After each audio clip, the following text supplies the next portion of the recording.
Lectura del Santo Evangelio según San Mateo. Gloria a ti, Señor. Libro del origen de Jesucristo, hijo de David, hijo de Abraham. Abraham engendró a Isaac. Isaac engendró a Jacob, Jacob engendró a Judá y a sus hermanos. Judá engendró de Tamar a Farés y a Zará. Farés engendró a Esrón, Esrón engendró a Arán. Arán engendró a Aminadab, Aminadab engendró a Nasón, Nasón engendró a Salmón.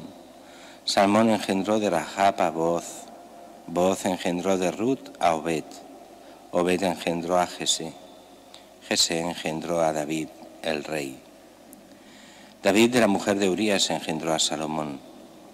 Salomón engendró a Roboán, Roboán engendró a Abías, Abías engendró a Asaf, Asaf engendró a Josafat, Josafat engendró a Jorán, Jorán engendró a Ocías, Ocías engendró a Joatán, Joatán engendró a Acaz, Acaz engendró a Ezequías, Ezequías engendró a Manasés, Manasés engendró a Amós, Amós engendró a Josías, Josías engendró a Jeconías y a sus hermanos cuando el destierro de Babilonia. Después del destierro de Babilonia, Jeconías engendró a Salatiel, Salatiel engendró a Zorobabel, Zorobabel engendró a Abiud, Abiud engendró a Eliaquín, Eliaquín engendró a Azor, Azor engendró a Sadoc, Sadoc engendró a Aquín, Aquín engendró a Eliud, Eliud engendró a Eleazar, Eleazar engendró a Matán, Matán engendró a Jacob y Jacob engendró a José, el esposo de María, de la cual nació Jesús, llamado Cristo. Así las generaciones desde Abraham a David fueron 14, desde David hasta la deportación de Babilonia 14, y desde la deportación a Babilonia hasta el Cristo 14. Palabra del Señor. Gloria a ti, Señor Jesús. Como decíamos al principio de la misa, hoy empezamos ya la preparación, aunque un poco lejana todavía, para lo que es ya la Navidad en esta semana que nos queda, justo hoy, 17 de diciembre, 7 días más, ya la noche del 24, ya cerca de la noche de Navidad. Y las lecturas son solo preparación. La primera lectura profética, aunque no es del libro de los profetas, es el libro del Génesis, o sea, del Pentateuco, de estos libros más antiguos de la Biblia, pero ya se nos está hablando de aquel a quien está reservado el bastón de mando de todo Israel, y aquí Israel es simplemente Jacob con sus hijos. Es una familia pequeña todavía, pero ya es en esencia lo que será después todo Israel, que empieza con Jacob. Ha empezado ya desde mucho antes con Abraham, pero Jacob es parte de esta dinastía, y con Jacob se cambia el nombre a Israel y empieza lo que será Israel con las 12 tribus, los 12 hijos de Israel. Pero ¿quién ha de mandar? Y aquí es curioso, nos pone que será Judá. Y lo pone así porque es el león de Judá, y ya está, no hay causas. Muchas veces pasa como con el Evangelio.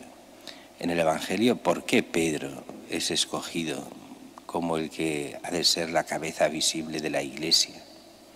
Pues porque Dios lo quiere así. ¿Pedro era el mejor? Seguramente no.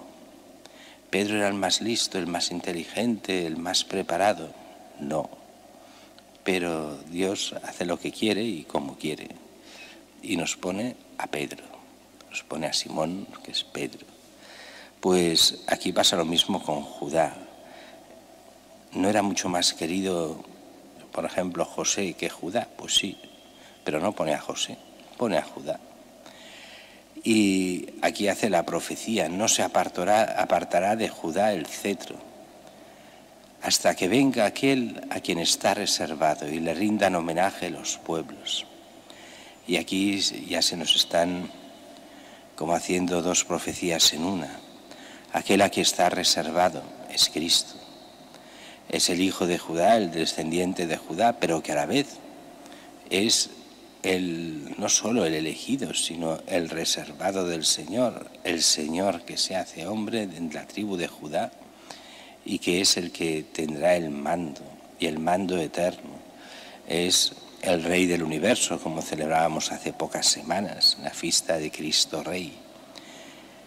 Y le rindan homenaje los pueblos, nos recuerda aquel otro punto especial que celebraremos en pocas semanas, los magos de Oriente, estos magos que representan a los pueblos extranjeros que vienen a rendir homenaje, estos pueblos que rinden homenaje al Señor y en el fondo que son figura profética de todos nosotros, que no somos judíos, no somos de la tribu de Judá, y rendimos homenaje a aquel que ha de ser el Rey de todos los pueblos, Cristo nuestro Señor.